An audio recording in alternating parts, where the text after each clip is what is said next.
Okay, Okay, now we can go. let me get this thing off. I've been using a vacuum chuck for a very long time, and the key is how secure the piece is on the vacuum. So I typically measure that by putting the piece on, centering it as best I can, turning the full vacuum on, and then trying to move it. The bigger the piece, the harder it is to move. The smaller the piece, when you get down to quarter size, which I do a lot, even at 21 inches of mercury, I can move it around the tip. But that still does does not prevent me from hollowing, trimming, turning down. With regard to speed, the smaller the piece, the faster you want to go. It doesn't matter, in my opinion, it doesn't matter whether you're using a vacuum chuck or a standard chuck. The object is just to get a feeling before you start as to how secure the piece is in the vacuum. Okay. Even when you're talking about little tiny pieces that you can actually, at full vacuum, remove, you can still power sand them if you want. You just be gentle. Okay. Spence, you've actually used the vacuum chuck for things as small as a quarter diameter? Oh yeah. In fact, the smallest chuck, if you want to call it, that I have is 1/2 inch. Half inch. I didn't know you'd go that small. I do, I do a lot of little stuff occasionally, and when it comes to turning finials, if I have a finished work to do, I can take a 1/2 inch vacuum chuck, stick the tenon inside, and then just finish turning it. That's good to know. Okay, that's helpful. Thanks for the tips. I have about 8 different size vacuum chucks, all made out of PVC plastic. Okay. Well, that's helpful. This particular bowl was made green at the size I wanted, but not sanded. So I wanted to sand it. And the vacuum chuck was the only way I could put it back on. So it worked on one side, but the other side, it's so oval that we're still working on whatever size vacuum chuck can hold the inside so I can finish sanding the outside. She was able to hold the bottom of the bowl on our flat vacuum chuck. But yesterday I had to modify one of the vacuum chucks we have that'll fit inside the bowl without having a circular rim, because it has distorted. This will fit inside enough that I'm hoping it will get a good tight vacuum seal against the inner part of the bowl. We'll see later today. On the very bottom. Where it'll go into the bottom. Yeah, perfect.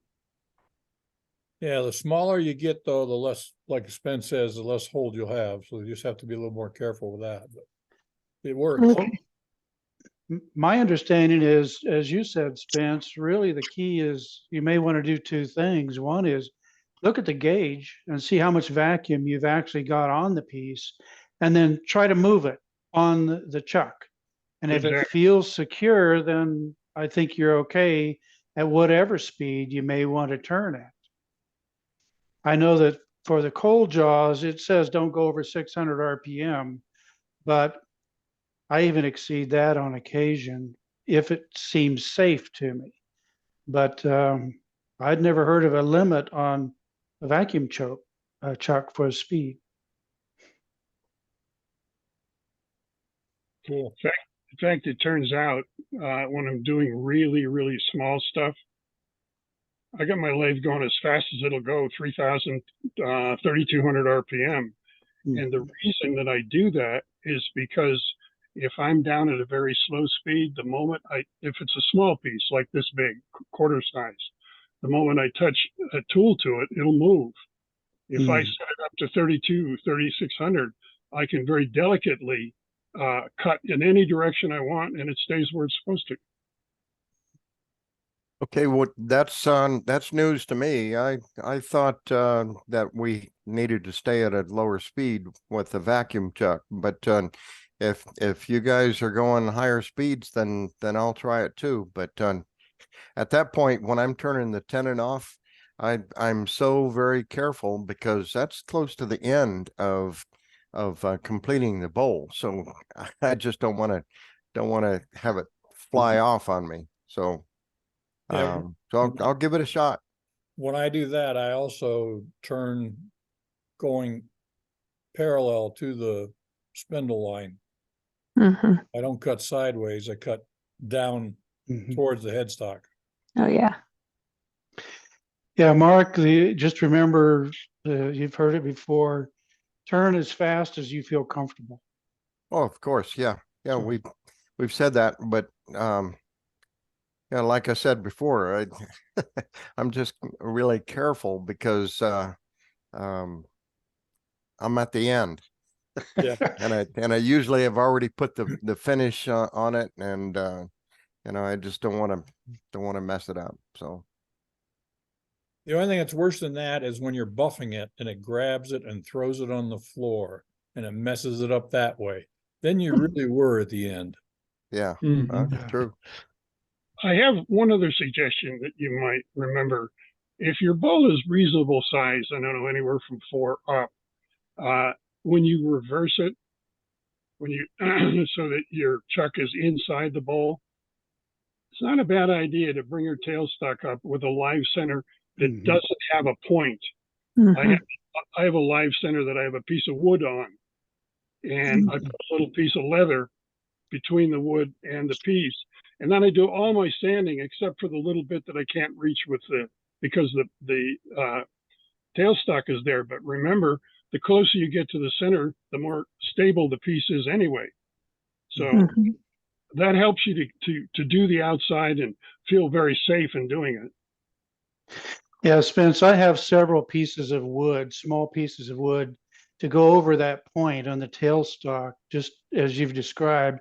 They're not dedicated to that, but once I've used it, I just throw it in a drawer and I use it again later.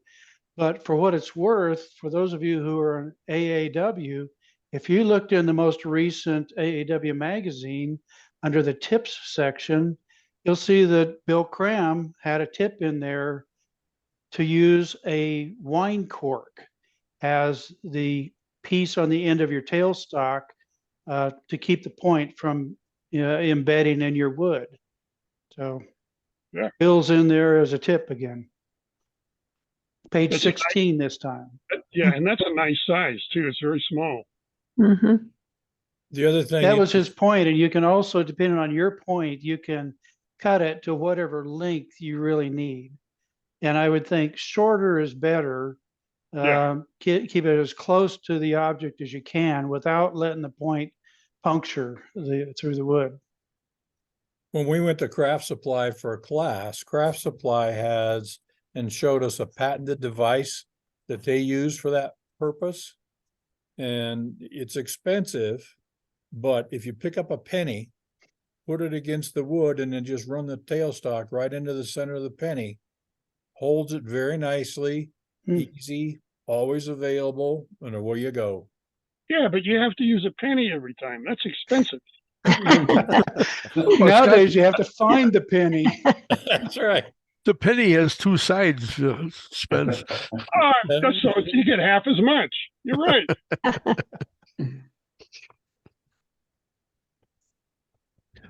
All right, good conversation. Well, thanks, everybody. Appreciate the tips. You can go on with your topic. I'm going to multitask today, so you won't see me, but I'm listening. Okay. Well, I'm anxious to see, because if Rick calls in, he promised to give us a tour of his suite on the boat.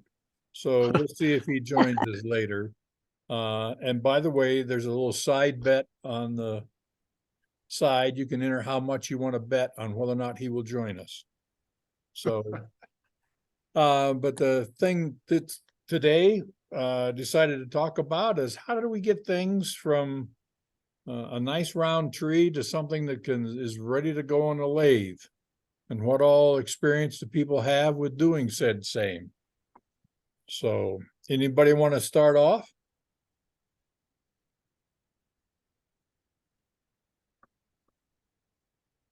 dead silence. I can hear the crickets. Okay. Yes, my hardest thing, I've gotten people bringing wood to me and whatnot, and some of it's green, some of it's not. But determining the best use of the log and how to dissect it. And I guess half of me wants to make everything perfect every time, and I end up procrastinating and wringing my hands for a while until I finally put some pencil on it and dive in. But that seems to be the hardest thing for me, is to figure out the best use of that piece of wood, and then conversely the shape that I'm going to make out of it. So that I guess wood cutting 101, I still haven't figured that out. Rick, you're not alone.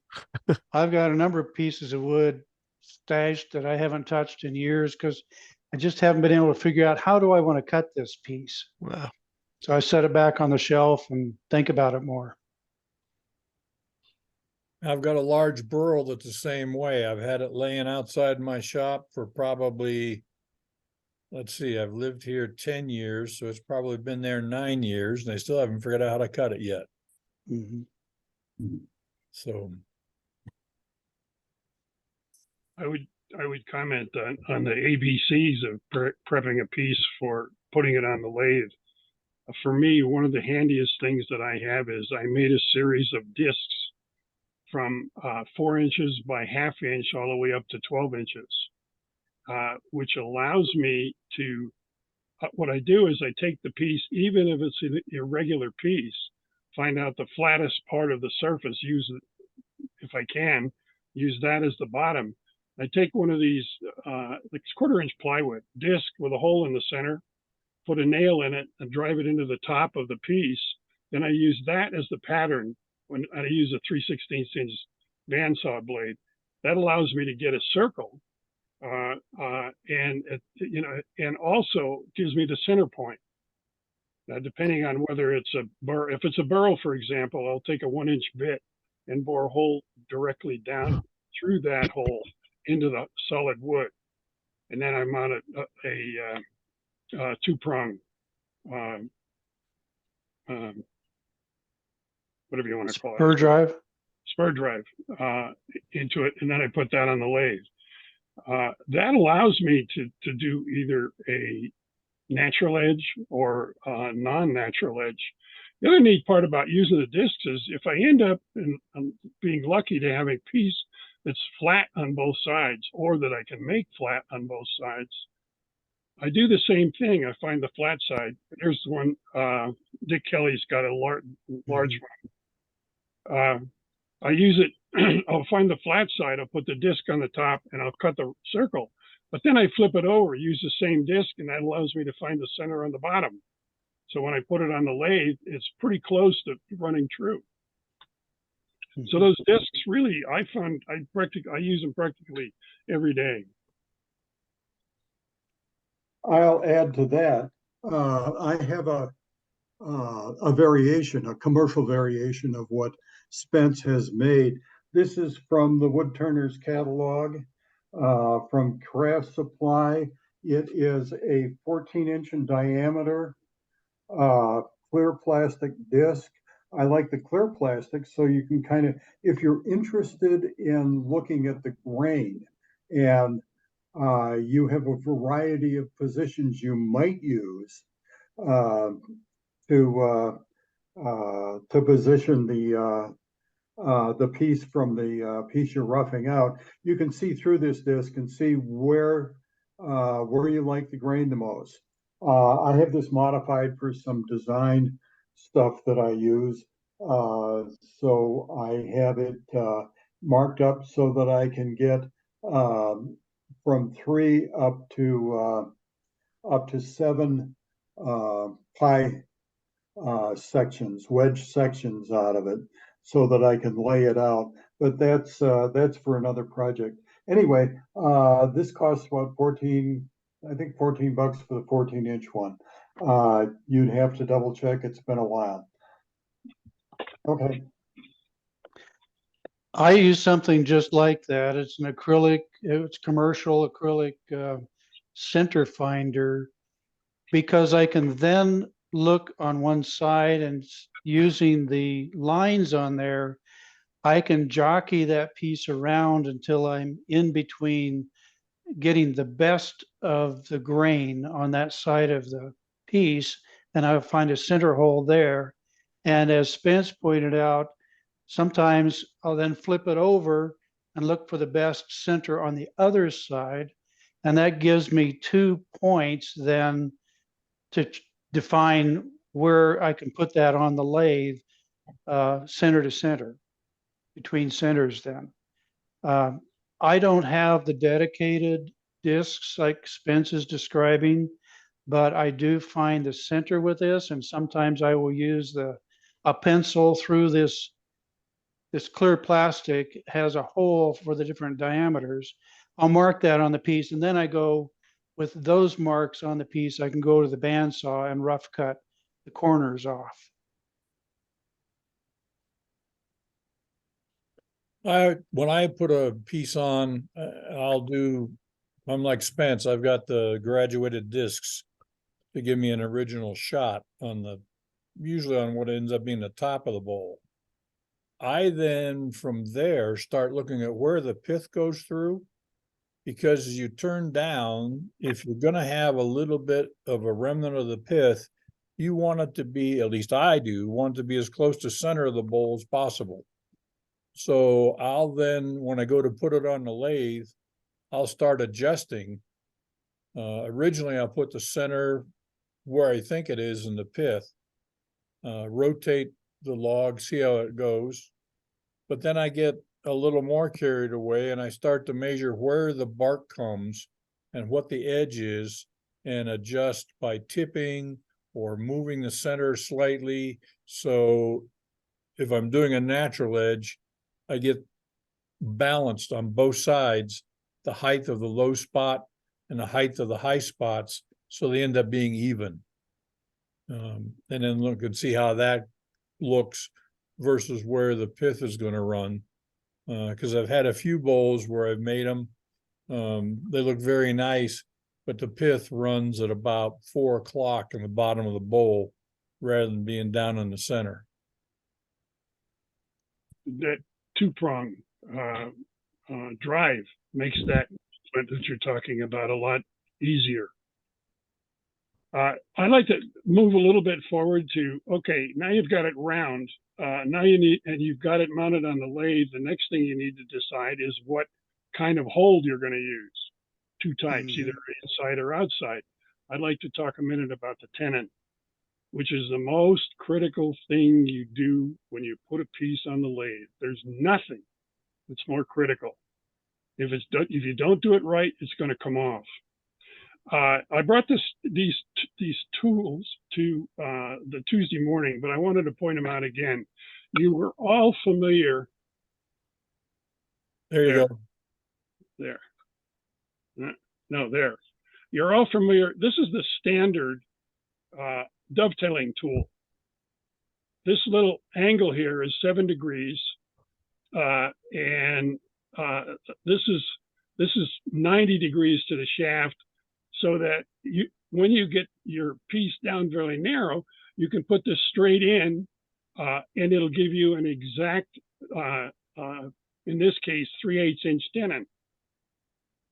The challenge with using one of these is you have to chip away all of the wood on the bowl down to a point where you could get, it has to be down to a very narrow area. So if you use this tool, you're limiting the options that you have for the design of the bowls. What I didn't modify it. I just made myself another one, which I don't know, you can see. Back a little closer towards you. There you go. There. You see the difference?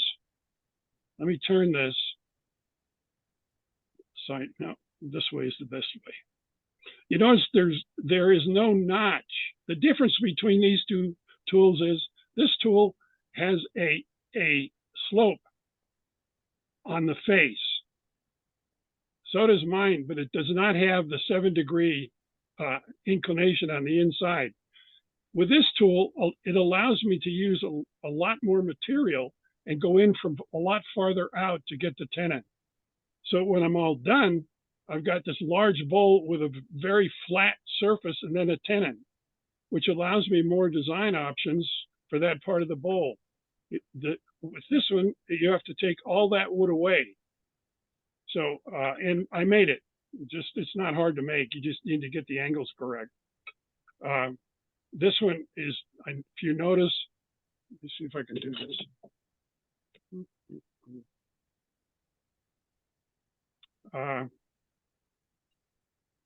Yeah, there it is. You can hardly see it. But this side is ground off. And the reason it's ground off is so that this point is the farthest forward cutting edge. By pulling this back, it allows the tool to go straight in. So I can be like 2, maybe 3 inches over the bar with this tool. So anyway, it's again, it's just so that I can be sure that the tenon is right. Now, obviously, you can cut it with a spindle gouge.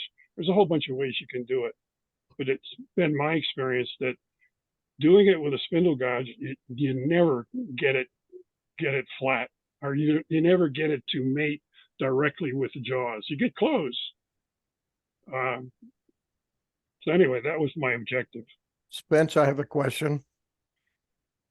Can you hold up that tenon tool again? Which one? The first one you had in your hand. So yeah, yeah, that one. Okay, so the edge that is that's the furthest away from you, that's the cutting edge, right? Yes. This Okay. one. So If I turn it around, see the slope.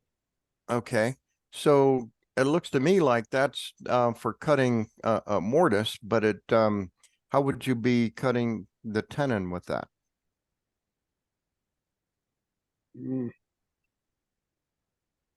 I'm sorry, Bruce, but to me, that's the same thing.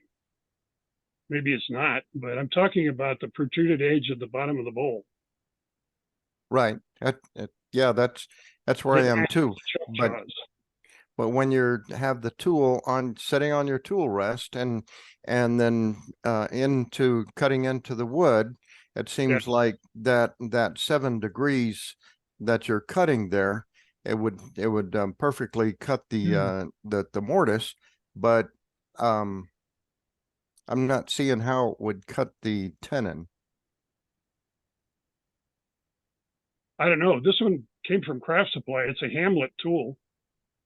Can I, Mark, I think with that tool that Spence has there, that furthest projection would be to do the face of the tenon.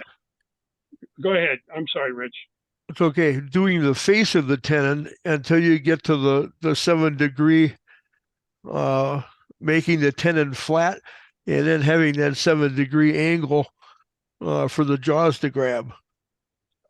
Coming from the side, not from the end. Maybe this will help.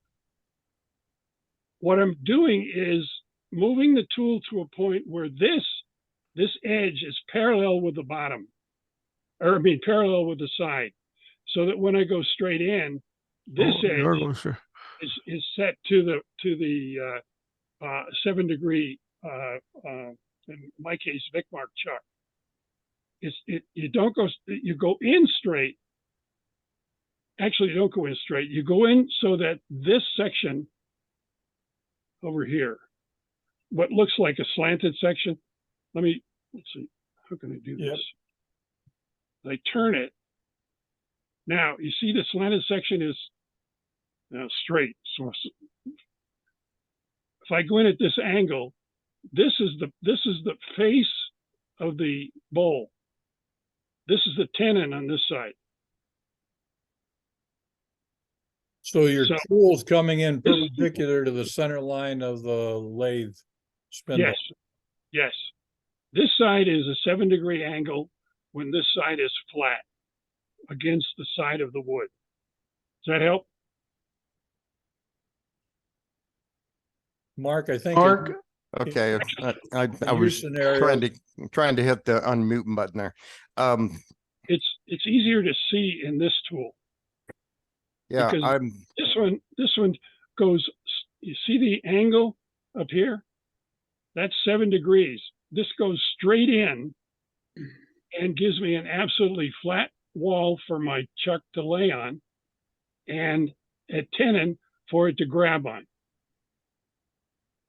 With this tool, to do the same thing, I have to cant the tool so that that little crotch is perpendicular to the axis of the lathe. It's probably the best way to put it.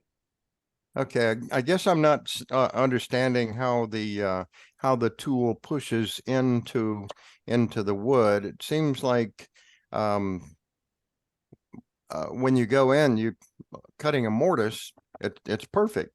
But in order to cut the tenon, you have to turn the tool over, I guess, to get that angle. But then the cutting edge is on the bottom, and that wouldn't work. you don't turn the tool over, you rotate it 90 degrees. To do what? There's only one way to use this tool, and that's Right. in this direction. And with this angle here, perpendicular to the lathe bed, you can go Yes. in. The restriction for this tool is that in this position, you have to remove all of the wood that would normally be there, allow the tool to go straight in. Does that make sense? Spence, you're off camera there a little bit There we go. there. So Spence, can I ask a question? Ken's going to do the Tuesday demo at the end of this month. Would you be willing to come and show how those two work on a piece of wood Sure. as part of, okay, Ken, we're adding to your demo, but at the same time, I think it's easier to visualize it. I can somewhat visualize it, but I'd like to see the difference in the two. So I kind of see what Mark is saying. It's just easier to see it on a piece of wood when you're on a lathe. Is this a rudimentary drawing of how it works? Yeah. Well, Yes. sort of like that, yeah. Oh, yeah, that's a good one, Rich. It shows you how much wood is in the way. Basically, all the difference between these tools is one of them I have to cant, the other one I don't. And if I don't, I can leave more wood on the bowl. Mhm. But The only yeah. way Yeah, Kathy, I'll be happy to bring it. Yeah, I like the leaving more wood on the bowl part, just because some pieces of wood are not very tall and it'd be nice to have more wood available. So I'd like to see how it works. So if you would do that, I'd appreciate it. Yeah. the Sure. only way I Mark, for could what it's worth, I have a tool that's sold by Nova that has the angles like that, and I use it for the mortise to get the angle. So I understand your confusion. What I think has to happen to use it for the tenon is you angle it based on that angled part rather than cutting a mortise. That angled part, you turn the tool on the tool rest such that that's parallel with the tenon side. So it'd be in line with the axis of the lathe.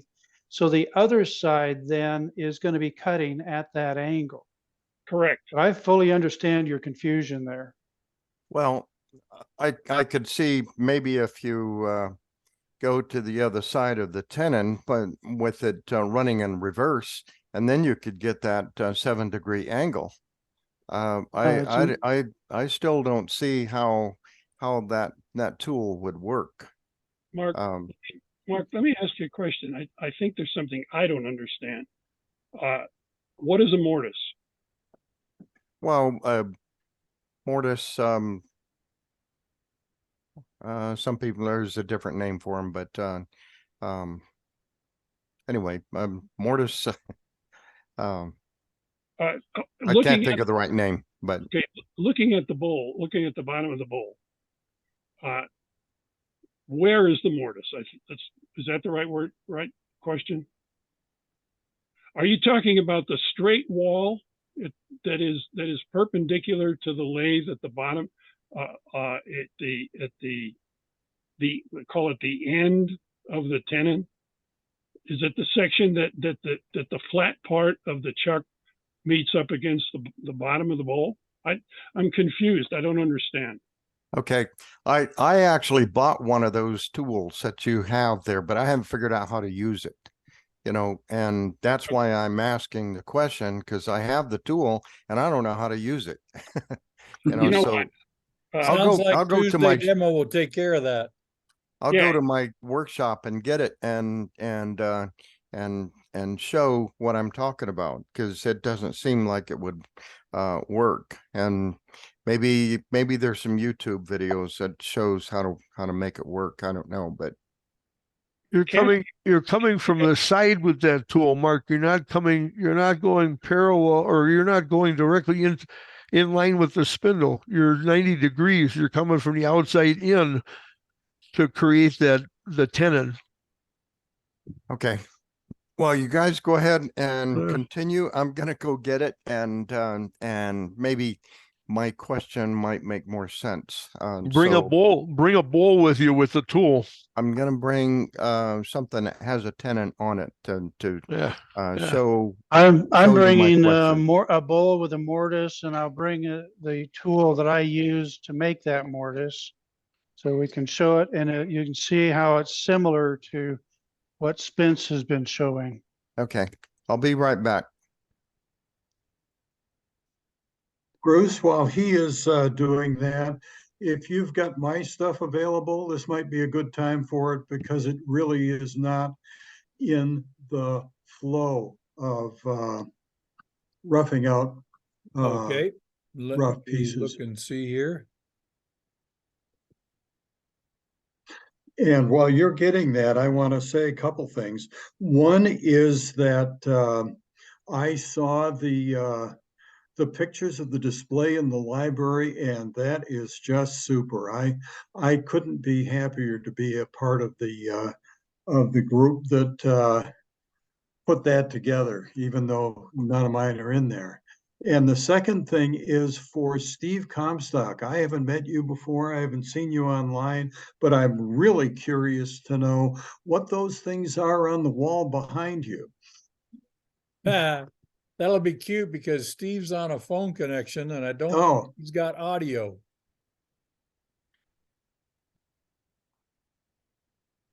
I'm here. okay. Aha! Pardon me? What that is it's strictly a decoration. That's all it is. Okay. I thought it was maybe a display of something. No. Not if you don't know who I am. I'm a full-time RVer. Mhm. So I'm limited to, right now you're sitting in my sort of kitchen dining room. Okay. That's in my dining room. Okay, and for the rest of you who I haven't met before, I'm in Maine right now, so this is coast to coast. Okay, I see Bruce has got what I have up. When we're talking about harvesting and roughing out the wood to turn, I don't do that. I'm not much for getting out with a chainsaw and doing that. And I like to do specific designs anyway. And so what I do is I buy my wood, and I think you probably all can read my note to Bruce, which describes what I do, and I wouldn't do anything more than just read a copy of it here. I like clear wood. I like cherry, but I also get walnut and maple for variety. I get it from a supplier in Indiana called Green Valley Wood Products. And I get a couple different sizes from them, 3x3x12 for $51.95 plus shipping, and 4x4x11, which are $42.95. Sometimes they have free shipping, and my choice of which wood to get often depends on which one they'll ship to me for free. It sounds expensive, but if I generally figure on getting 3 4-inch blanks from the 3x3x12. So the price per each blank is about $4.50. And for the nice clear cherry I'm getting, I can handle that price. And then,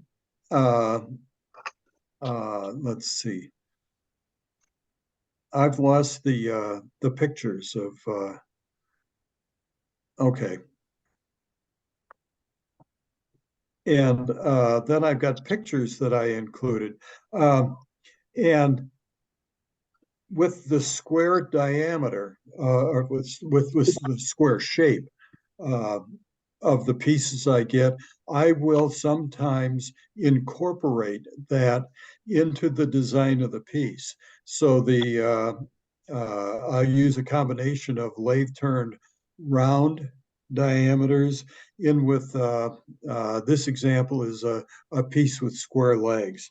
And there's another shot of that yeah, that shows how the square the square of the blank is incorporated into the finished piece. And that is a 4x4x4. And so that's one of the ways I use the squares. Another thing I do, I also get lengths of fancy woods like ambrosia maple and bird's eye maple that are too thin or small to turn a bowl or hollow form from. And then I turn them as lids for larger pieces with contrasting colors and grain patterns. The bowl is walnut with a bird's eye maple lid with a little carving on top. The little square block I have as an example there is ambrosia maple, and I would resaw that in half and get 2 lids out of it.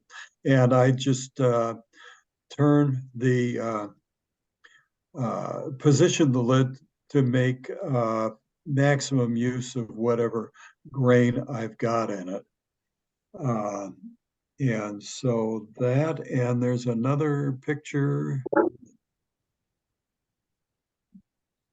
Okay. And that is a section that's probably 8 inches by 3x3 of the cherry. When I get it, you see they've waxed the end on it, and I will generally turn that round, and it comes out to about the size of a soup can. And I just use it for a variety of little containers. Often they're grain matching boxes is the first thing I learned to turn. And so that's what these are, just a box with a lid on it. And so sometimes I'll indulge myself with a fancy bold blank, but my designs generally depend on clear wood, so I'll stay away from knots and voids. And so I do different stuff than, going out and harvesting wood. I can provide the name of the supplier, and they've got a nice website. They have nice things to look around. It's gvwp.net, and give them a look if you think you'd like to do that. That's what I got. You harvest wood, yours just comes from the store. Oh, yeah. Well, it's a sawmill. Yeah, it's a sawmill. And I ask them, sometimes I'll ask them, because if I don't specify, I'll get some of the lighter colored sapwood in the piece.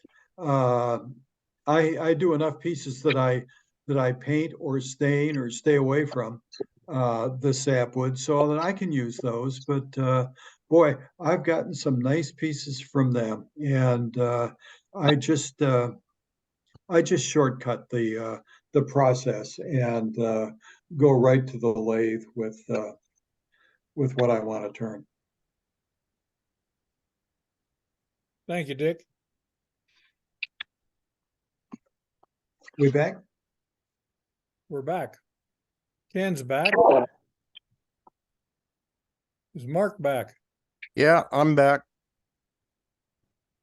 So Ken's there too. So can we go Yeah. back to what we were talking about before? I probably have the same tool in my hand that Mark does. Okay. And S- And So that's the same as this one. yeah, and let me just start off by describing the tool, which is probably the same as what Spence has there, made by Technatool. mhm. Okay. And yep, it's the same one. It says Technatool on it, dovetail chisel. So I was having trouble getting a perfect tenon. So I thought I'm going to buy this tool and it's going to make me perfect. Well, it hasn't, because I can't figure out how to work it right. So that's why I'm asking the question. So I did manage to turn or create the mortise. I can do that there. The Mhm. mortise with this tool. If I get it in there just right.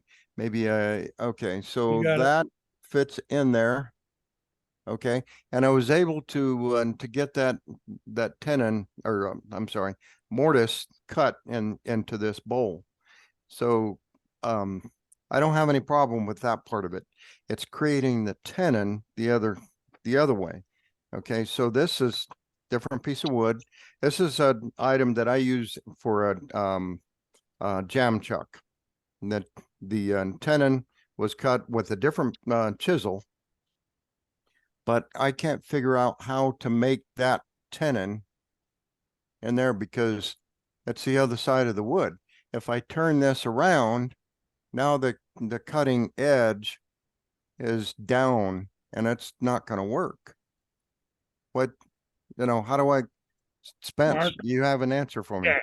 Hold it up like you had it, Okay. like that. Turn the tool 90 degrees towards you. 90 degrees towards me. Like That's that? how you use it. Now, that's a great example because you see how small the wall is on the tenon? That tool will make a perfect tenon on that piece of wood because you don't have very much wood. You don't have very much thickness. Imagine, Ken, the bowl that you have, Mhm. okay, in order to do that bowl, you had to cut away a lot of that, not the inside, the outside. When you had the tenon. Oh, you just made Oh, I did not make a tenon. This was a mortise from the Mortise, yeah. beginning. Oh, now I'm understanding what you're talking about. Yeah. So I think, Spence, what you're saying is you line up, I don't know if we can see this. The cutting edge that Mark's interested in is on this top side. And for the Correct. mortise, you're cutting with this edge. Correct. But if I understand you right, Spence, you're cutting with the opposite, oops, if I can point to the right place, this edge by lining up this edge with the angle of the tenon. So now you have an angle cutting on this edge.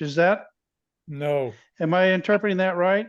No, Because I don't see how turning it at 90 degrees from what Mark was holding can Let me get you any angle. let me see if I can find a piece of wood. Yeah, I think a demo is really going to be helpful in this case. I think what Spence was just saying, holding it instead of coming straight in like this, like you would do the mortise, but hold it 90 degrees, and I think that's it's making more sense now. that's Then I correct, can Mark. cut it this way.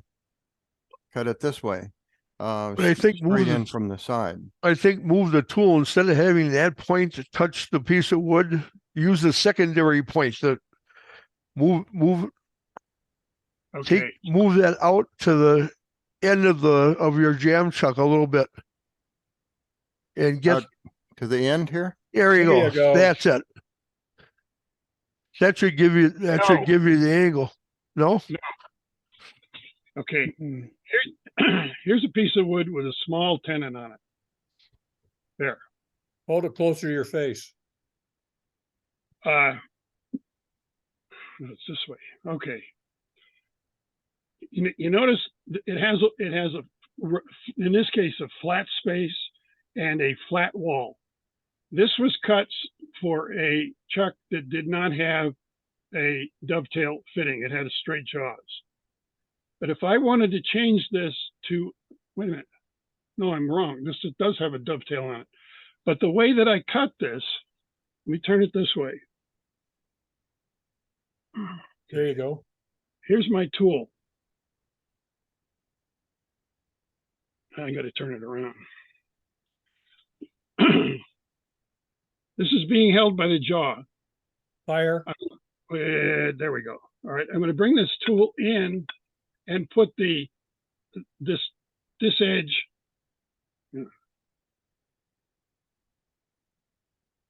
This edge right here,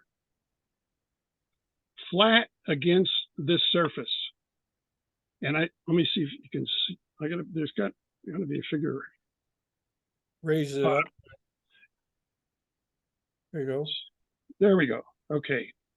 Now, Okay. can you see?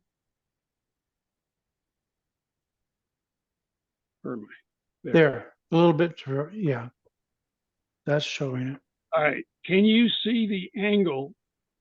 The front angle, slightly like not vertical, well off vertical, where the cutting edge is flat against the wood. When I move this tool in, what it effectively does, as long as I have a flat wall here, is to cut the piece of wood more on the inside than it does on the outside, which gives me the tenon.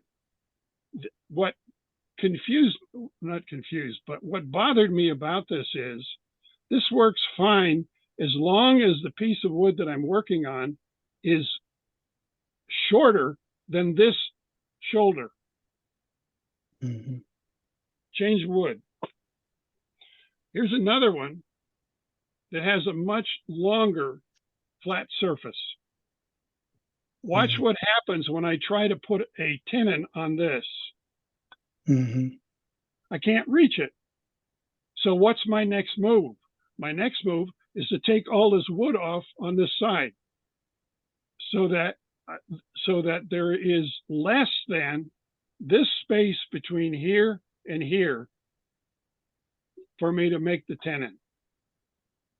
Now, what I decided to do is I don't want to do that because it limits, where am I? There. There. It's my design possibilities. So what I've done is made a tool that has an infinite side on it. It allows me to go in any depth I want and create the tenon. Mm-hmm. Does that help? Yeah, it does help.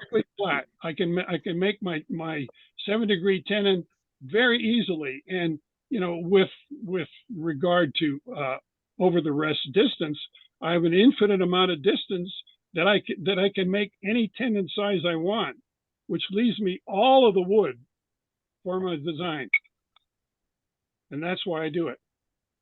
And when we have the Tuesday demo, I'll be happy to show this in real life. But my only issue with the commercial ones is it limits. It makes you take wood off that I don't want to take off.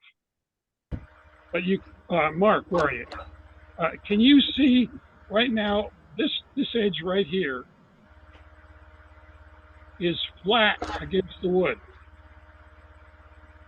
Can you see the there? Yeah, I finally got it, Spence. Now that you've demoed that, showing that there. So, I don't know if you can see this one here. I didn't have any problem creating the mortise or the recess there. That one was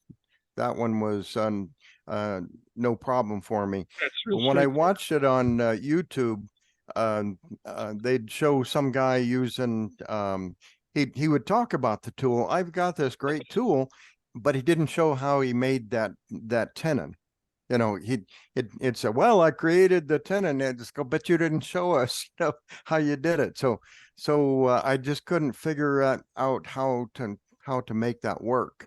Mark, because I'm the with cutting you edge, on that. you know, so I've never- anyway, problem solved, Spence. Thank you very much. And Ken, now I've learned something from all this, so I appreciate it.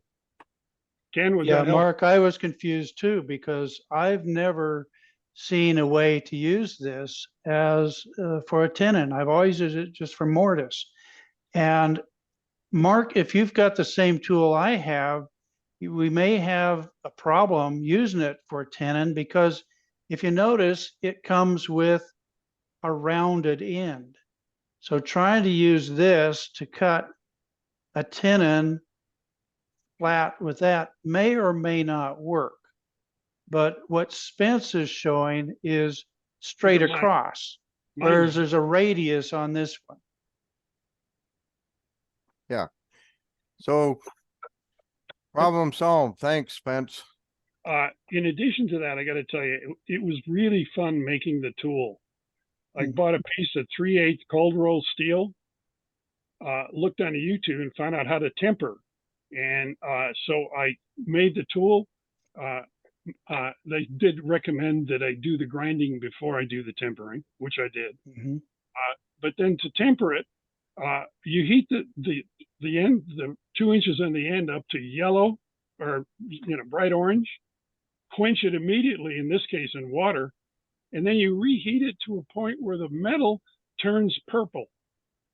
It's really cool, which evidently, once you've quenched it the first time, it sets up the molecules in a certain way, but they're very brittle. When you anneal it with this purple stuff, it rearranges the molecules. And I got to tell you, with the tool that I made, I did a dozen different dovetails on a whole bunch of different kinds of wood. And when I was finished, it was as sharp as when I started.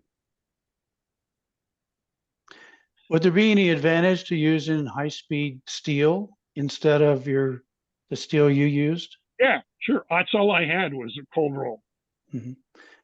I don't think you would want to temper the high-speed steel, would you? No, no. Probably not. You'd lose the advantage of the high-speed steel, correct? Yes. Okay, good to know.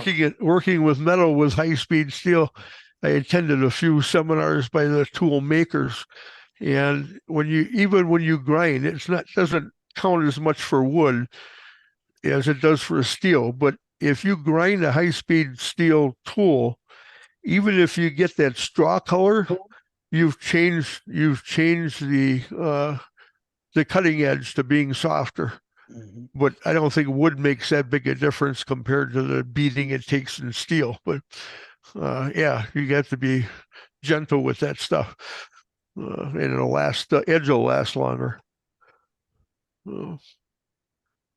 That much I know. Jerry, I see your lips moving, but can't hear you. Muted him. I'll do it. There you Okay. go. Before we leave the topic of tools, I've got one that I use that I get from my best manufacturers. I can't see myself, what it might be. If you can see, it is a Benjamin Best. Oh, Right? You don't use it very often, so it doesn't have to get dull. But the shape is a little bit different than what everybody else has had. If I can show it just right. Is it showing up right? Back up closer to your face. There you go. What's that? Okay, so you don't run it in with this edge, Spence, parallel to the wood. You run it in with this edge parallel to the wood. So it goes in this way.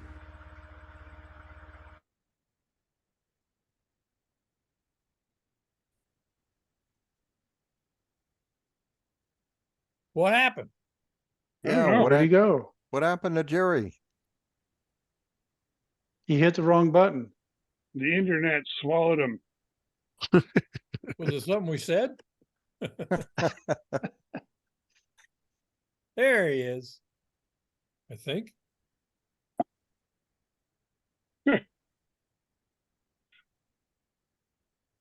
Bummer. We lost Jerry. Somebody said to you, Bruce? I don't know. Maybe we'll call back in. Yeah, maybe. Oh, anyway, it cleared up the use of this Technic tool, dovetail chisel. So Yeah, Mark, thanks for asking that question. And thanks, Spence, for explaining how you use that tool, because it's a way I've never considered using it. I'm going to have Well- to try that on a tenon. well, I have to reveal that I have spent so much time trying to get that dovetail, the tenon right. I'd cut on it, you know, and okay, and then I put the chuck up there and it doesn't fit right. I've spent so much time, you know, I'm just not good at making that tenon.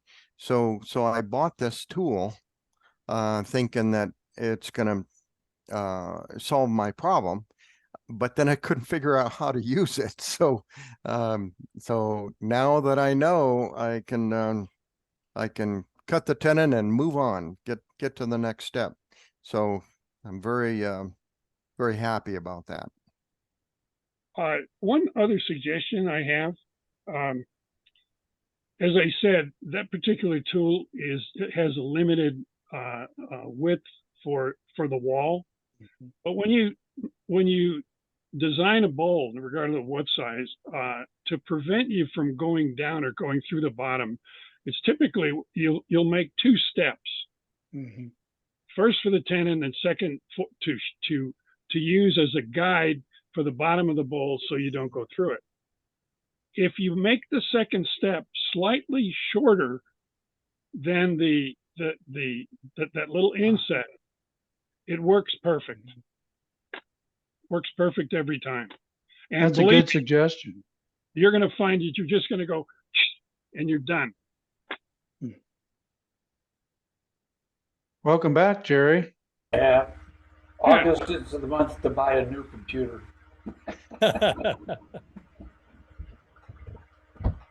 I'll just bring it next Tuesday and it'll be easier to demonstrate there. Cool, thanks. What else anybody have? Bruce, I'd like to talk a little bit about sealing the wood. Early on, when I was sealing wood, I just went to Walmart and bought a gallon jug of white glue, and that worked okay. I bought the gallon for, I think, I don't know, $8 or $9 or something. I just pour it on the ends, seal the ends with a paintbrush, and it worked. But now I use anchor seal that the club buys, and so that works pretty good. But I do have to tell you that on YouTube I saw a guy that had a big what do you call those? They do a pot roast in it. What's that called? Oh, Pressure cooker? Um, A Dutch oven? no, not a Dutch oven. It's you plug it in. Trying to think of the right word. Pot. Crock pot. Thank you. That's what I'm looking for. Crock pot. So this guy on the YouTube, he had a big giant crock pot thing, and he put a bunch of wax in there, and it was so easy. After the wax had melted, he just put the pieces of wood in there, just dip it in there, and then turn it upside down and go on to the next piece. I mean, it was really quick, and I thought that's what I want to do. So Was I he did- married? No. Yeah. Trust me. No. Well, Trust me, you get an get an old crock pot. So I went to a thrift store and I bought a big crock pot about that big, and it didn't have the lid on it. I bought it, I think, for $5, and so, but I couldn't find enough wax, like candles or whatever, to make it work. So I ended up getting rid of it because I wanted the space. But if you have an unlimited supply of wax, like old candles or old whatever, wax figurines or something, then it would probably work. And I like that idea of just heating up the wax in there and then just seal your wood. So anyway, it's a thought, but it didn't work for me. But now I use the anchor seal. Mark, a comment. It's, in my opinion, it's good that you gave that away. The challenge with doing that is you put the piece on the lathe and you turn the wax away. The wax ends up on the floor, and it makes the floor a skating rink. And the wax is sticky, so it's extremely difficult to get off. You've got to use solvent to get it off. Yeah. It's just occasionally I get pieces that are waxed. I make a real effort to scrape every bit of the wax off before I put it on the lathe. Yeah. Well, that was just an experience I thought I'd share, and it didn't work for me. But you're right, Spence. Probably better off, Has anybody ever used oil-based paint to seal it? No, I've used, this is Ken, I've used latex paint, but not an oil base. How does it work? I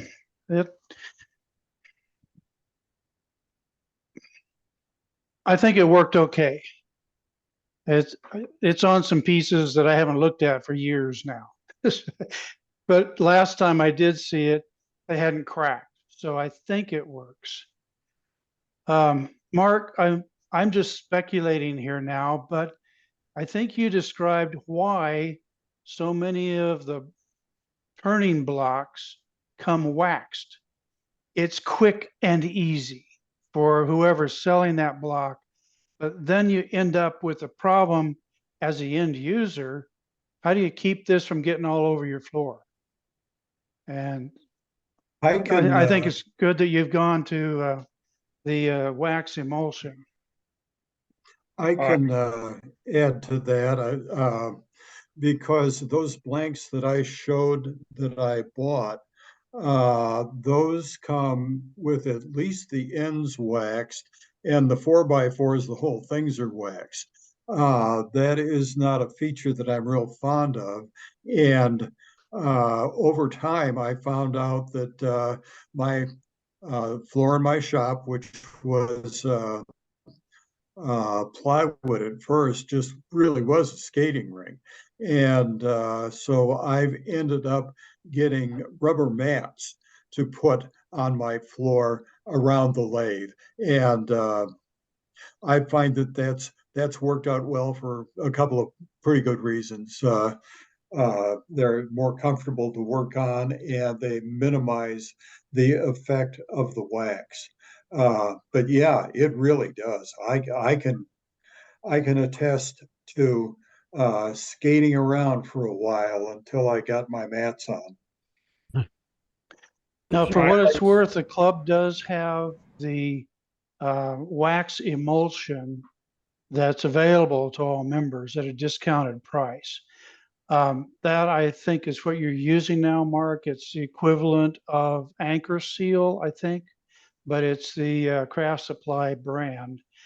I use that, but I have another next level that I've started to use, and I'll share that with you. When I have a piece of green wood, I will coat the ends with the, I want to call it tree sealer, but it's a different name, the wax emulsion. But in addition, I then will wrap it. And this is a piece of green wood I recently got.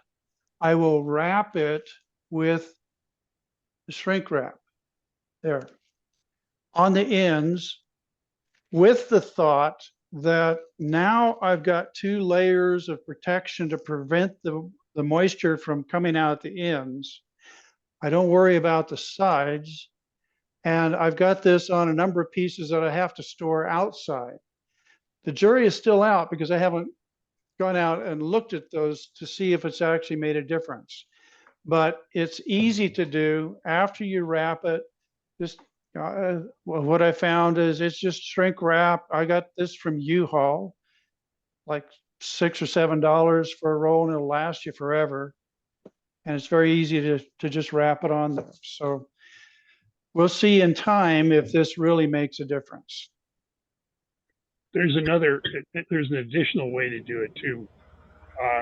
If you use anchor seal or the club glue, put a layer on, take some newspaper, put the newspaper over it, and then put another layer on it. And that will see, they will not crack. That's good to know. That shrink wrap that you have there, Ken, you can also buy it. I think most of the big box stores have it. Home Depot. I think I bought some at Harbor Freight also. Yes. Pretty cheap. Yes, you're right, Mark. It's available in a lot of places. I happen to get this from U-Haul because when we moved here, we had a mover who we were doing a lot of our own packing, and we asked, well, what would you guys use? And they said the best one you can use is this U-Haul brand. So I just buy that and use it. Right. And I've used some of the other big box stuff, and they were right. The big box stuff doesn't work quite the same, but it'll still do the same job.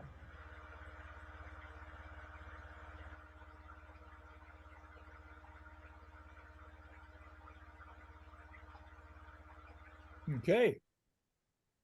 What else we got?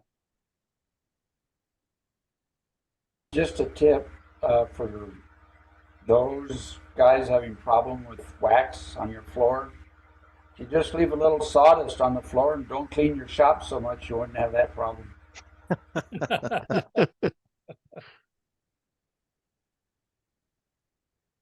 How thick do you let it build up, Jerry, before you shovel it out? As deep as I can get it. What about drying wood? Other than if you want to do it quickly, I have dried wood in the microwave. I have an old microwave that I took out to the workshop. I think I got it at a thrift store, but real cheap. So that's dedicated to my workshop, not in the house. So anyway, I've dried wood that way, but it's kind of time consuming, and to do it that way, you have to weigh the piece of wood first, and then put it in the microwave, and then heat it up for a minute and a half, and then take it out, let it dry or cool off a little bit, and then keep doing that. But I was wondering if anybody else does that. Mark, I do that with the finished bowl. Well, if I've turned it green, I don't do that with the raw wood, but with the object I've turned, I will do that periodically, depending on how quickly I need to have it dry. In my experience so far, and it's limited experience, if I've got a green bowl that I've turned and it's green, I can put it in the microwave and get it to dry out faster, and it doesn't distort as much as just letting it dry on its own. When I do a green bowl, though, I don't do like some others. I don't put the anchor seal or the wax emulsion stuff on the bowl itself to let it dry.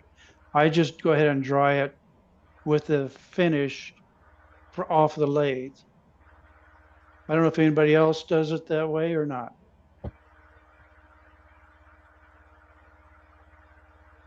I don't find it that time consuming, Mark, but you're right. You have to heat it up. You don't want to overcook it because you can burn it. Take it out, let it cool off, weigh it, keep doing that until it stops changing weight. I've done that several times. Well, you're right. It's probably, and time-wise, it's probably not that time consuming. It's just that I have to stay on it. You know, and just I do it and heat it up, then wait for it to cool off.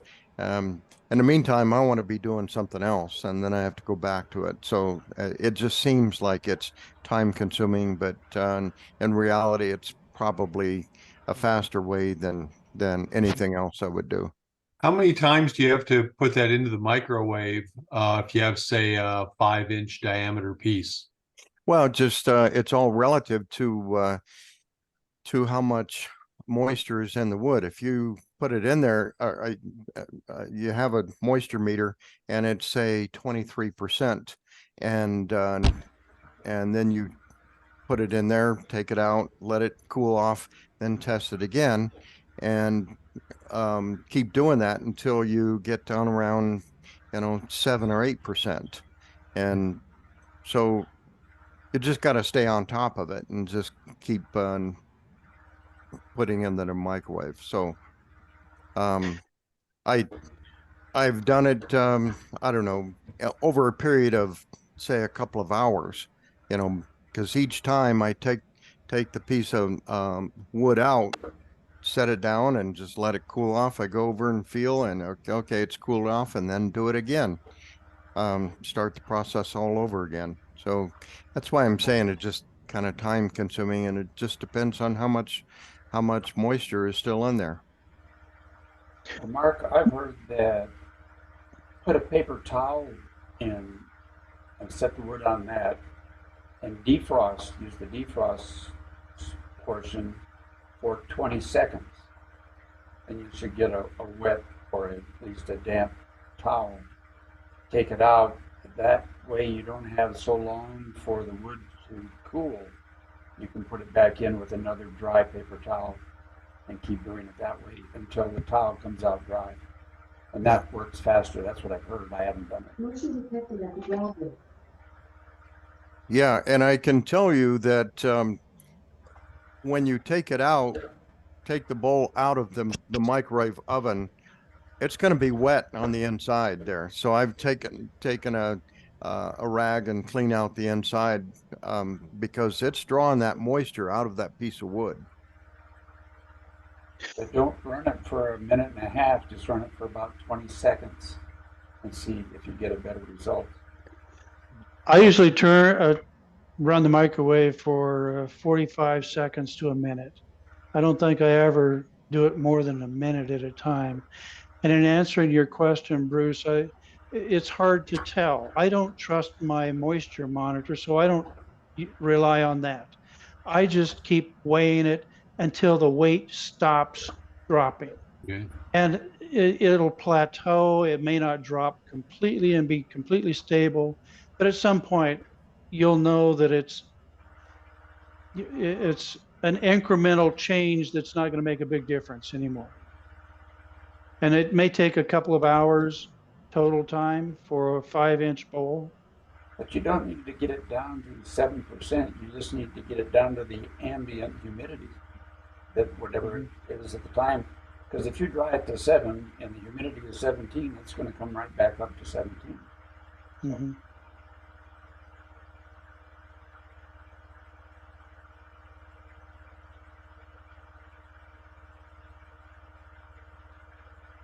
Okay, good points. What else does anybody have? The one thing that was listed on the email, the last portion, how do you cut a burl? Mm-hmm. I guess my interpretation, how do you attack the thing? So I've got one that's bigger than I can swing in my lathe. And I don't want to waste wood, but it's the bump and it's got some wings on it. But I'm going to have to get rid of the wings because I just can't turn it. Spence, what's your experience?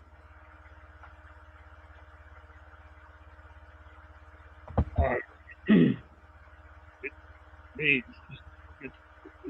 as big a gouge as you've got, and just turn the lathe up until it starts running around, until it starts bouncing across the floor. Back it off from there.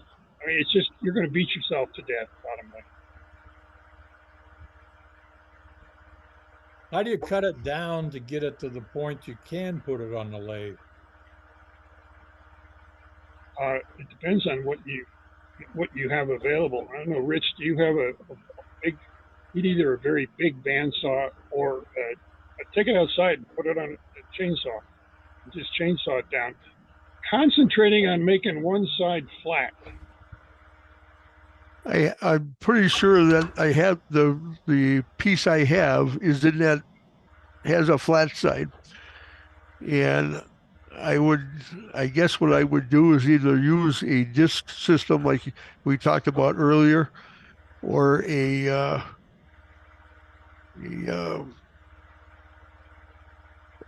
compass to guess at the middle and try and save it. But Rich, the how flat side isn't showing me the burl. How irregular is the outside of the piece?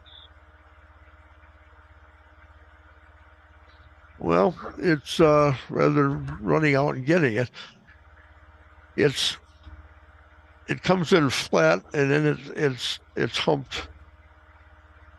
But I only can swing 10 inches. I've got a midi lathe, not a. And how big is the piece?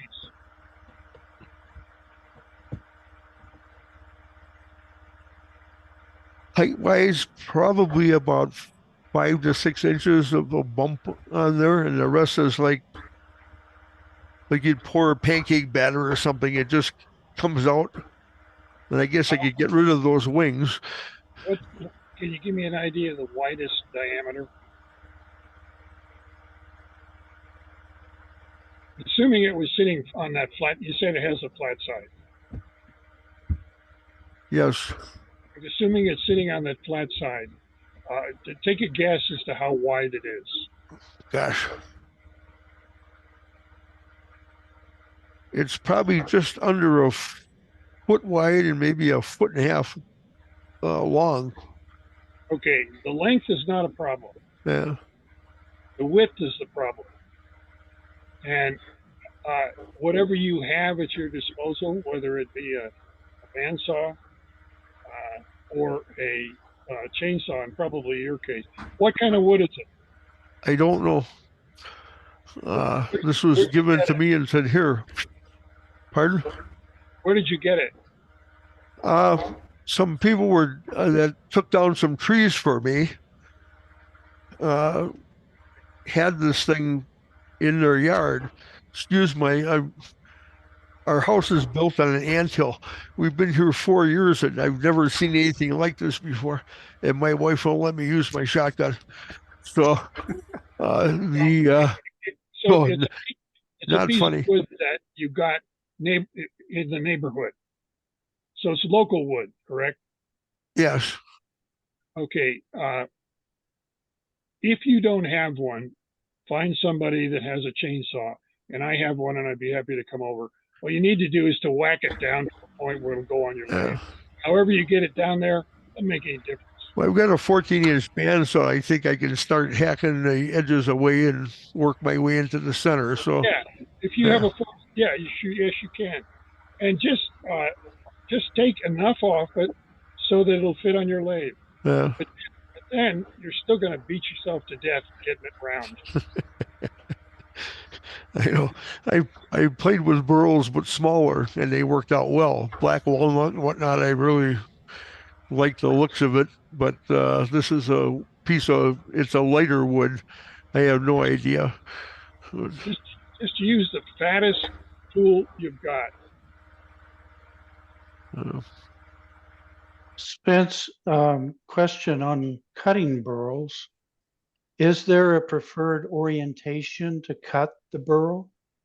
That's a Normally, it very- would be sliced off parallel to the trunk, but how do you really want to turn that piece of burl? that is a that that's a very educated question, and the answer is it depends on the result that you want in the end. And in order to know what you want, you have to understand the orientation of the grain depending on how you cut the piece of wood. For example, if you cut a wood piece, let's say you take a 12-inch diameter log, cut it in half right at the pit, take 1 inch on either side and cut that off so you don't have any pith movement. If you turn that, take one side, if you turn that bowl so that it is cupped, and you put it on the lathe like this with a headstock up here so it turns this way. As you hollow this out, what you will get are elliptic rings, horizontal elliptic rings. If on the other hand you decide that you don't want to do that and you take the log that's this long and you whack it off into a piece that is just 10% longer than it is wide, put a tenon on and mount it so that you're on an end grain. When you turn that, the rings won't be elliptical, they will be round. And those are the two extremes, but there are designs that take quarters of those, which creates an entirely different pattern. So, and in fact, I have a handout that I got years and years ago, which shows the orientation of the grain depending on how the wood is cut, which is exactly what you're asking about. And I'll get it out. And what can I don't know how to do this, but because I don't know how to digitally make it so that I can send it to everybody. I have some of that, Spence, and that's for the regular grain. My question was specific to burls because there's no specific grain, but you get a different final look depending on which way you cut through there. I didn't understand that. There are actually only two orientations for burls. Oh boy. I'm going to try something that's probably not going to work. Yeah. All right. Back up closer to your chin. There you go. Got it. Got it. Okay.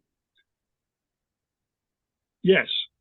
This picture, basically, burls are cauliflowers. That's the complete grain orientation inside a burl. They have a flowering head and they have stalks. This one is when cut vertically through a burl. This is what the inside will look like. Here's another one.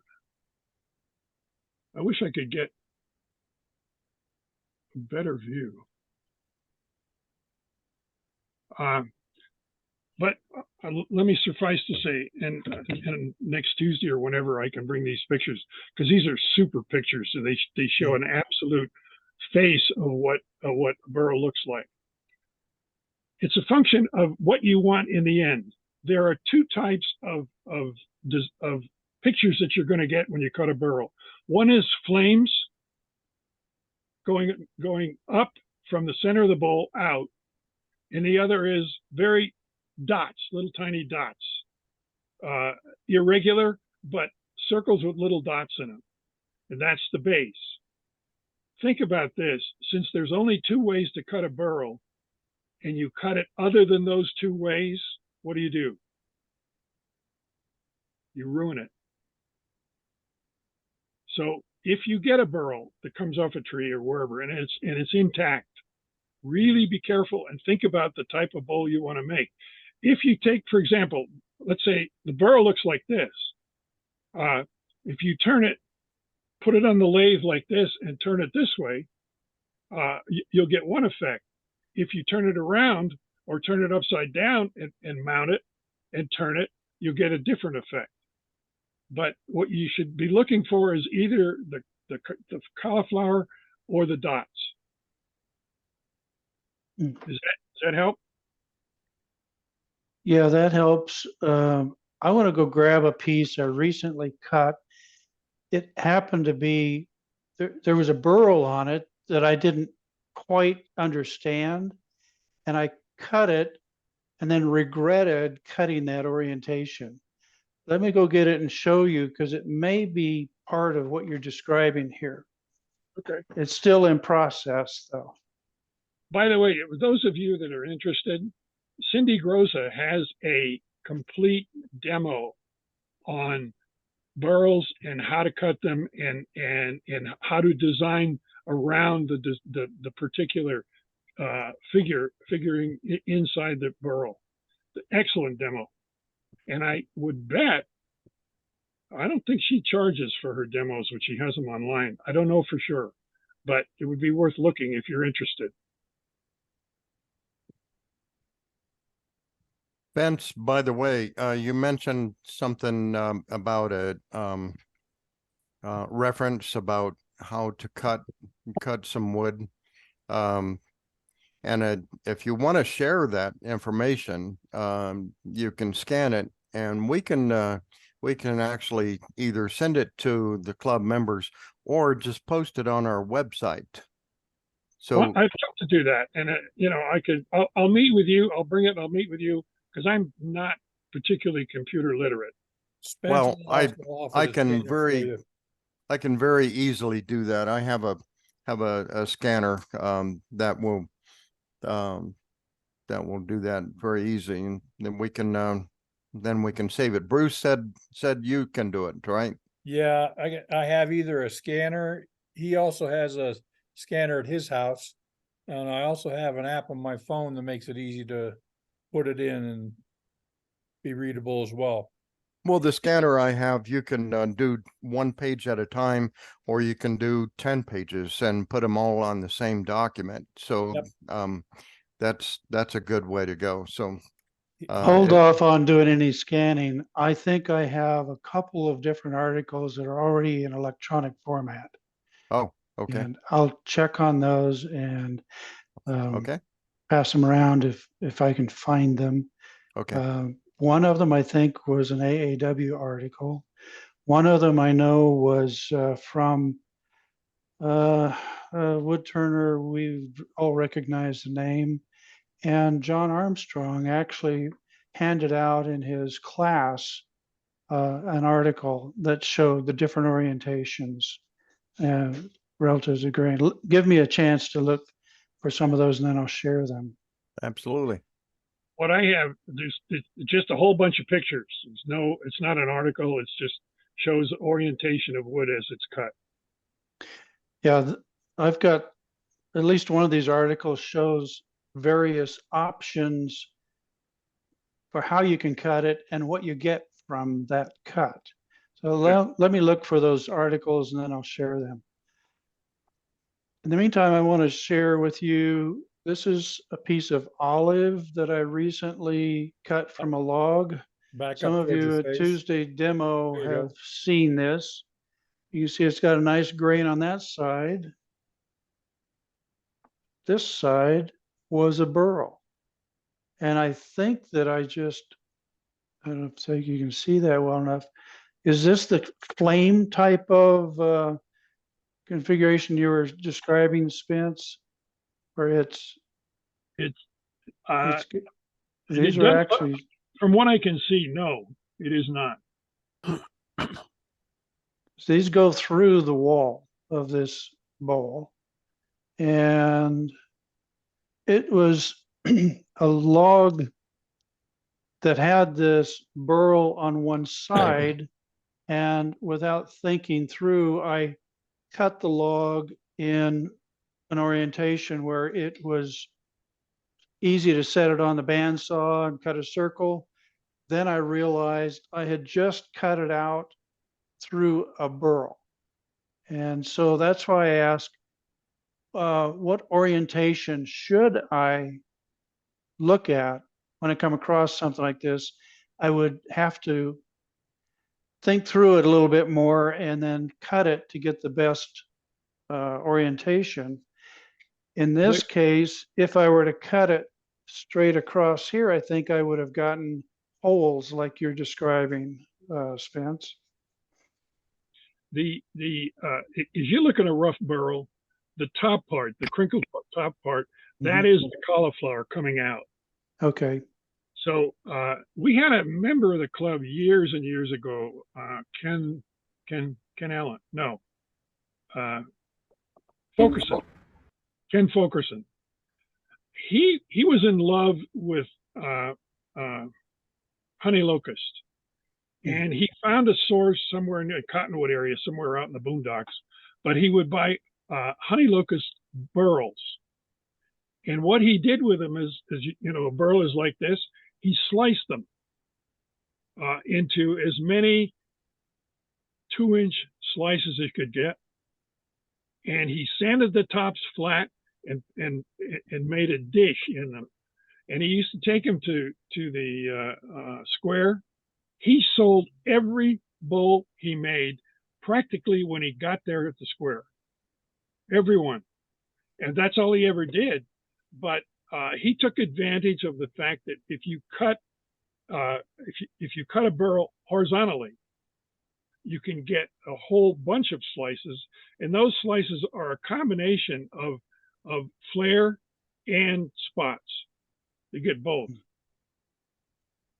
But the challenge is that if you, well, it just if you get a burl, be really circumspect about how you want to cut it. Mm-hmm.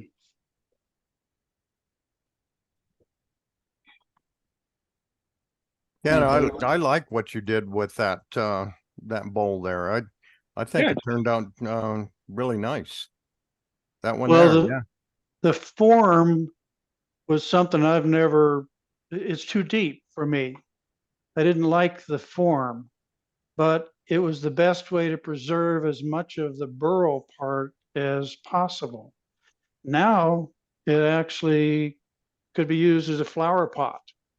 You know, it would hold a pot inside here if somebody wanted it. Yeah. So that's a piece of olive? Yes. I've never seen an olive burl. It's definitely olive.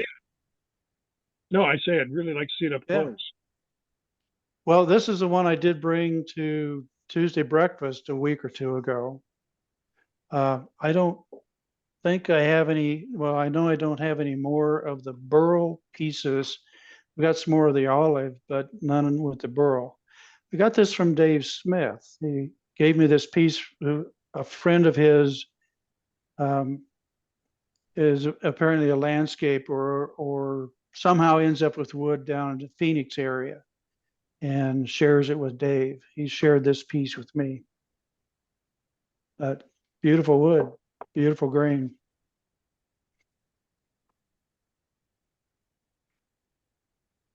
Okay.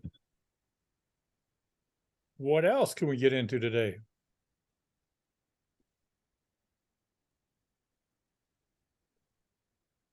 It looks like So, Rick Sommerfeld, when you I didn't do it. yeah, when you cut that burl and finish, I know I'd like to see what you did with it. So maybe a little follow up on another chips and grits. You can show us what you did. I'm trying to get the energy to make a couple bowls for empty bowls. I was able to do 3 last year, and somehow with this heat and other stuff going on, I haven't been able to get near my lathe.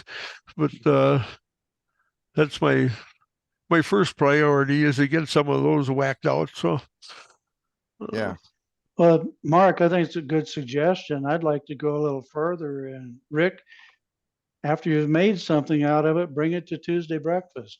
Let us see firsthand what you've got. be careful what you ask for. It might be firewood. We've seen pieces of firewood before.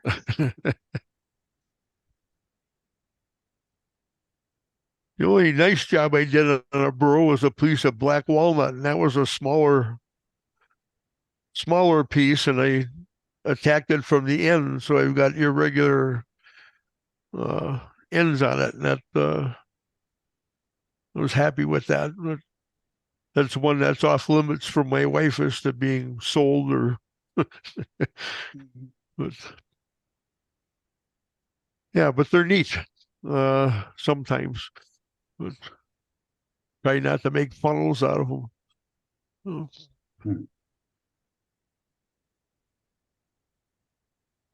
Anything else? Well, it looks I like think Rick- on this topic, Bruce, before we go, if you look back in other Chips and Grits notes, we've touched on some of these same topics before. So prior to the demos being recorded, go back and look at what Kathy had put together in notes. I know we've touched on some of these topics of how do you get it from the tree to the piece of wood you want to turn. Bruce, I have a suggestion. Sure.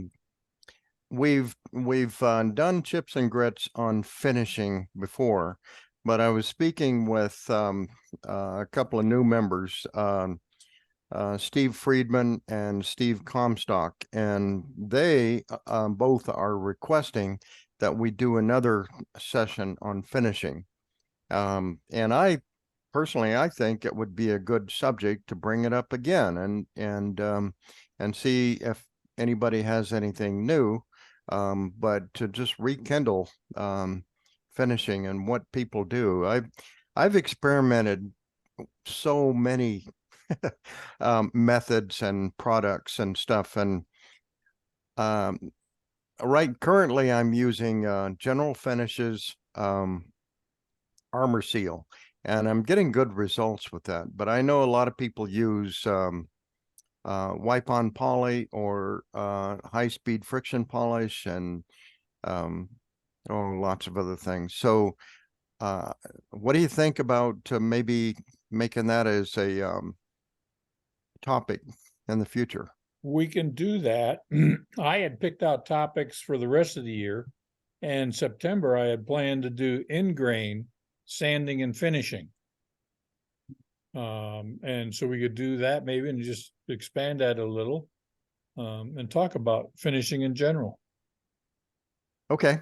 But yeah, some of the new members, seem to be in a quandary about what to do, how to do with their finishing. So, Okay. Some of the rest of us are in a quandary too, Mark. yeah, I know. Me too. Me too. Yeah. I actually have a problem with a wipe on poly right now that does not want to cure. And I'm not quite sure why. Yep. And that's, I mean, people change and cycle through. And that's why, I don't have any issue with cycling back through topics again. Because there's a new audience that's available. And particularly now that we're recording and putting them up on the web, we seem to be reaching a much wider audience than we did before. Well, I have to tell you that with the General Finishes, I'm getting good results, but I have to wait a long time in between coats.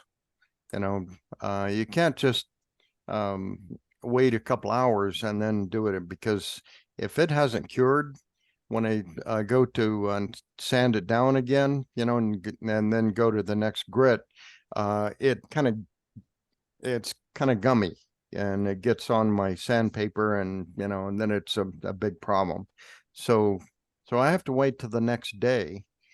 So that means the bowl or whatever I'm turning sits on the lathe there for a while, and it takes me several days to get that finished. So there's a plus and minus, pros and cons with it. There's also a time you have to wait before you go to buff it. If it's not totally cured, you get a very nice ripple effect in your finish when you take it to the buffer too soon. Well, that's something I'd like to hear more about. I do have the Beal buffing system, but I haven't used it because I'm not sure how to use it.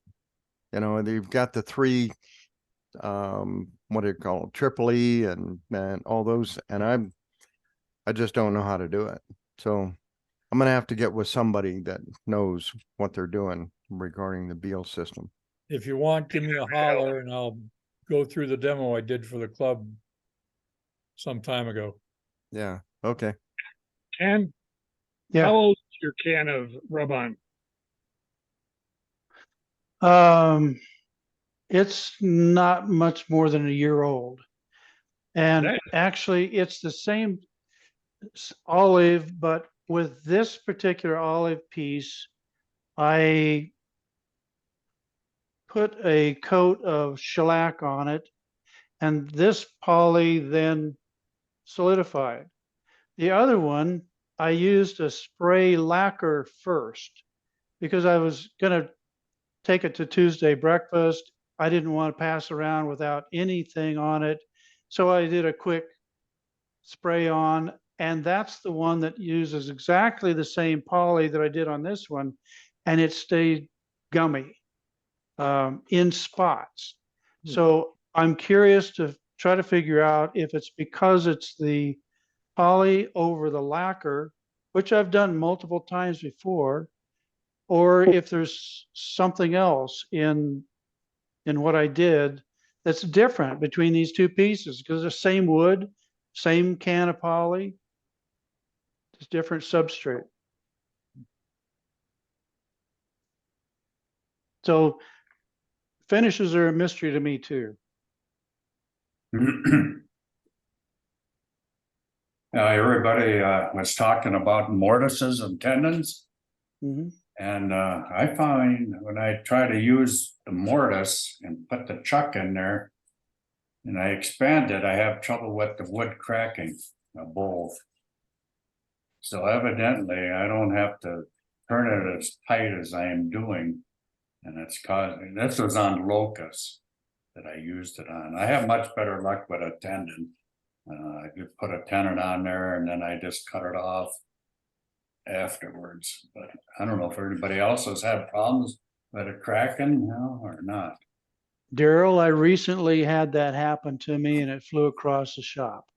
No. But the reason was the amount of wood that I left outside of the depth of the mortise was too thin. I needed to leave more wood until later on to keep it in there securely. But it was too thin. It was actually, I ended up turning the outside down to where there was only about an eighth of an inch or a quarter of an inch width and a quarter of an inch depth. That quarter of an inch depth happened to match about the same depth as the inside of my mortise. So there was very little wood there and it just simply cracked. So since then, I've done it again, not thrown it off the lathe, but I just made that part of the bowl thicker and I've had no problem yet. Yeah. And it's sort of like this one is a mortise. There's not much of it Did very there. good. Yeah, it's a lot deeper, isn't There it? we go. Well, this is about an eighth of an inch deep. Oh, yeah, the ones I made were about a quarter of an inch. Yeah. But I didn't think it would hold if you put that in a chuck in there to hold it. I didn't think a eighth of an inch would be enough to hold it. This may have originally been a little bit deeper, but recently I've only been going about 3/32 of an inch at most. Really? Wow. And I'm then it's a using a Nova chuck. I don't know if that makes any difference. All of my chucks are Nova. Well, I take that back now. But most of my chucks are Novas. Hmm. Yeah, there's a fine balance between the amount of force you put on with the chuck and how much force you apply with the tool. Mhm. You know, smaller tenons and mortises take a little lighter touch, but you can still get by. It also always helps to not have a catch. One of my first Zoom meetings, we had a show and tell thing, and I showed a bowl that I made out of poplar that worked out well, and then its sister that came out of the same piece of wood. I ended up chucking the bowl on the inside just to get rid of the tenon before I knew about different things. And Ken gave me a piece of advice. He said, you tell the pressure by, you keep putting pressure on a chuck till you hear a crack and you back it off a quarter of a turn. That was his advice to me. So I told you that? yes. Or you can ignore that piece of wisdom. Oh, yeah.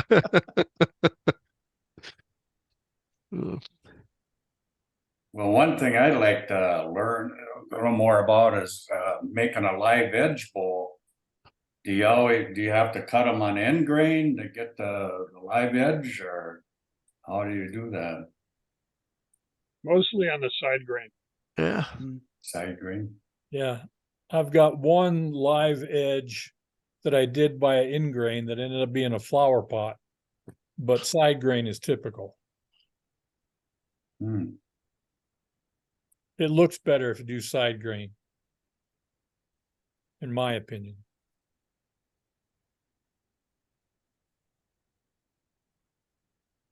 Anything else this morning? Different subject, regarding the display at Prescott Public Library. A lot of us have their bowls and turned items in the display. But if you haven't been down there, you might want to just stop by and take a look at our club's display. It really is very impressive. I'm so proud. I stopped by there a couple of days ago to check on brochures that were available. And there were people standing there looking and really admiring and talking favorably, saying, well, look at this one or look at that. You know, and it was a very humbling experience. But our club did a fabulous job of setting that up, you know, so it's something to be proud of. So, you know, get yourself down there and take a look at it if you haven't already done so. But I can't be more proud of our club and putting that together. It was really cool. Dean's also thinking about making a field trip for his wood turning class to go down there too. So he can take a look and said, okay, here's what you can do now with wood turning. For some people that were not available to give us their items, like Dick Kelly, you're in Massachusetts right now, right? Maine. Maine, I'm sorry. Okay, I knew it was somewhere up there. One of those M states, but Yeah. but maybe in the future when we do this again, we can get one or two items from you so that you can display something there. So we'll keep that in mind for next year. Okay, well, thanks for thinking of that. Well, yeah, it you know, just to have the variety and to be able to put that in there, it's just be a good idea. So we've already secured the month of August every year for that display. We're already in line August next year. So just put that bug in your ear. So anyway, that's all I had to say about that. Okay. Mark, I'd like to comment too, that one nice thing about this display is it shows the variety of things you can do with a lathe. And that's part of our message we're trying to get out to others, is it's not just bowls. There's a huge variety of things we can and do make on lathes. And it's a good thing to show the public. Where did these things come from? How did this, you really did that on a lathe? I mean, that's really a nice display. Like Mark says, I would encourage everybody to go down and take a look at it. It's pretty impressive.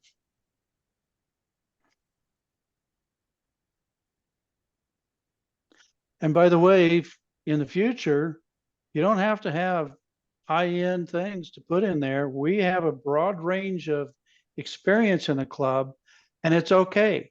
No matter what your experience level is, we'd love to have you part of that display. So next August, plan on it. Cool. Yeah, and as I said before, like Dick Kelly, if you're going to be out of town, and you want to put something in there, you can give the bowl to one of us, and we can just keep it until it's time to put it in the display. So, and that's not just Dick Kelly, anybody else that might be not available at that time. Mhm. Okay, well, thanks for the offer.